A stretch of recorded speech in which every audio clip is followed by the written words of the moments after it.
presbíteros. Inclusive ele menciona aqueles que governam bem e os que se afadigam na palavra. Se você estudar estes capítulos, estes versos, estas passagens que eu estou mencionando com cuidado, você verá que em todas elas a argumentação de Paulo invariavelmente recai sobre a maneira como Deus criou o homem. Ele vai falar de Gênesis capítulo 1, ele vai falar de Gênesis capítulo 2, a criação do homem e da mulher, ele vai falar de Gênesis capítulo 3, que fala da queda. Aqui mesmo, em 1 Timóteo capítulo 2, ele diz, quando ele diz assim, não permito que a mulher ensine nem exerça autoridade de homem, ele acrescenta como prova, porque primeiro foi formado Adão e depois foi formado Eva. Quer dizer, Paulo vê na sequência da criação um propósito divino, uma atribuição de papéis que antecede a queda. Porque tem gente que diz que essa questão da subordinação feminina está relacionada com a queda. Entretanto, Paulo coloca no próprio ato da criação. E lá em 1 Coríntios 11, ele diz que o homem não foi feito da mulher, mas a mulher foi feita do homem.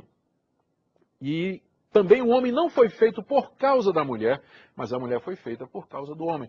Quer dizer, toda a argumentação em torno dos papéis diferenciados do homem e da mulher, eles transcendem as regiões locais e as questões culturais.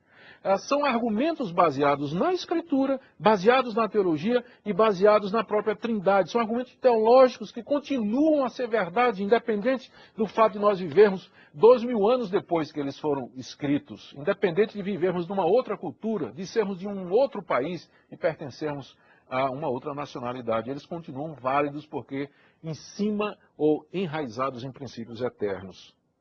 Ainda na primeira carta a Timóteo, eu estou indo para o meu sexta passagem, na primeira carta a Timóteo, capítulo 3, o apóstolo Paulo dá uma descrição do que seria o presbítero cristão. Ele faz uma lista das qualificações. E há duas qualificações ali que têm a ver com aquilo que nós estamos discutindo. A primeira delas é que ele diz que o presbítero tem que ser marido de uma só mulher. Marido de uma só mulher. É evidente que ao dizer isso, ou colocar isso como sendo a primeira das colocações, que o apóstolo Paulo tem na sua mente o paradigma do homem cristão qualificado. E logo em seguida, ele diz assim, que o presbítero tem que governar bem a sua família, criar os filhos debaixo de toda sujeição. Porque quem não cuida da própria casa, como vai cuidar da casa de Deus? Ora, é evidente que esse tipo de argumentação só faz sentido se o apóstolo Paulo tiver em mente o homem cristão qualificado. Uma mulher cristã, por mais qualificada que seja, ela não se encaixa aqui, porque evidentemente nunca lhe é atribuído o papel de chefe de família. Nunca lhe é atribuído o papel de chefe de família na Escritura. A minha sétima passagem e última é escrita pelo apóstolo Pedro no capítulo 3, quando ele diz que as mulheres devem ganhar os seus maridos sem palavra alguma, apenas com um testemunho. E ele diz mais adiante que elas devem ser como Sara, que era submissa ao seu marido Abraão, chamando-lhe de Senhor.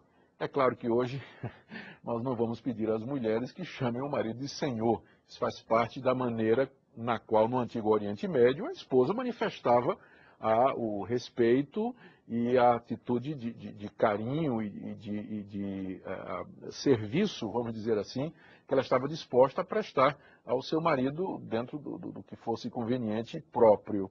Mas, evidentemente, o princípio permanece de que, para o apóstolo Pedro, a mulher tem o papel de ser submissa ao seu marido. Me ocorre mais uma passagem, vamos acrescentar mais uma, eu disse que era 7, mas agora me ocorre mais uma.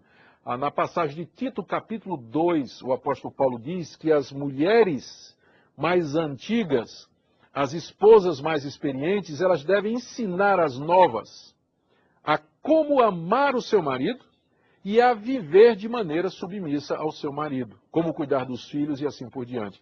Então veja só, de cabeça assim, 8 passagens na Bíblia, deve haver outras, tem outras passagens, que colocam um tipo de restrição à participação da mulher no exercício da autoridade, no uso da palavra, no desempenhar das suas atividades na igreja.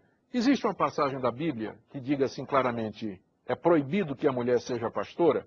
Não, não existe. Não existe nenhuma passagem da Bíblia que diga assim, é proibido que a mulher seja presbítera ou é proibido que a mulher seja pastora. Entretanto, aqui no programa, de cabeça, nós mencionamos pelo menos 8 passagens que impõem limitações e restrições à participação da mulher na família e na igreja quanto ao uso da autoridade e ao uso da palavra. Por estes motivos, então, nós dizemos que o ônus de provar que a mulher pode ser pastora não é da igreja que vem dizendo não ao longo de 2000 anos, mas daqueles que querem que ela seja pastora e presbítera hoje. A pergunta não é, tem alguma passagem da Bíblia que proíba que a mulher seja pastora ou presbítera? A pergunta é, tem alguma evidência na Bíblia de que mulheres foram ordenadas presbíteras e pastoras e que elas podem ser ordenadas presbíteras e pastoras? Essa que é a abordagem correta. Nós queremos então concluir esse bloco dizendo da nossa absoluta convicção de que quando estamos tratando de presbiterato bíblico, ou seja, um presbiterato que é apoiado na palavra de Deus, nós temos que chegar à conclusão de que ele só pode ser exercido por homens cristãos qualificados. Com isso nós queremos dizer que a mulher não tem o que fazer na igreja? De forma nenhuma. Se não fosse a participação das mulheres cristãs ao longo da história da igreja, a igreja não estaria, não teria alcançado o mundo. Hoje nós temos milhões e milhões de missionárias, de mulheres envolvidas no trabalho ativo da igreja, levando o reino de Deus, participando das instituições da igreja. A mulher desempenha um papel importante na vida da igreja.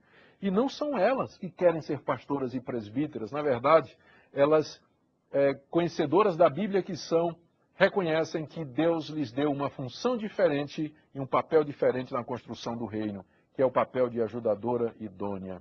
Que Deus nos ajude a ver a beleza que existe na complementaridade e, assim, procurando o referencial que existe na palavra de Deus, buscarmos um presbiterato bíblico para o bem da igreja. Que Deus nos abençoe.